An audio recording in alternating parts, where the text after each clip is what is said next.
In today's video, I'm going to teach you how to set up sales tax in QuickBooks Online.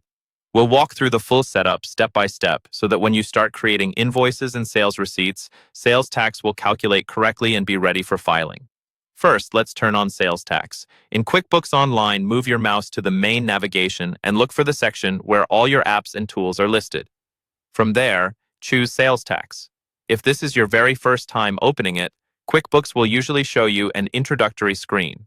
On that screen, click the button that says either Get Started or Set Up Tax, depending on what you see. As part of this initial setup, QuickBooks may ask you to confirm your business address. This isn't just for record keeping, it's important because your address helps determine which tax rules apply to you and which tax agencies you might need to file with. Make sure this address is accurate and up to date before moving on.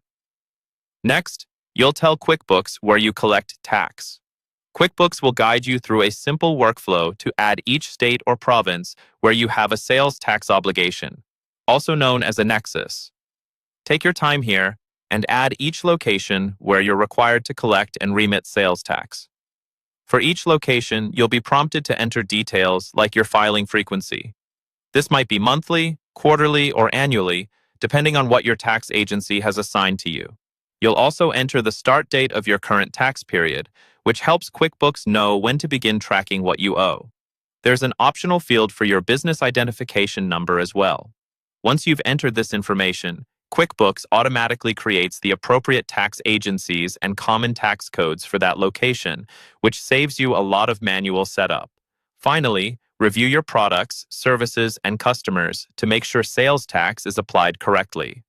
Go to your products and services list and open each item that you sell. Check whether it should be taxable or non-taxable, and adjust its sales tax setting as needed. This is crucial because even with sales tax turned on, an item marked as non-taxable won't have tax calculated on invoices. You'll also want to review your customer profiles. Open each customer record and look for the tax info section. Confirm that their taxable status is set correctly, especially if you have exempt customers, such as nonprofits or resellers, with documentation.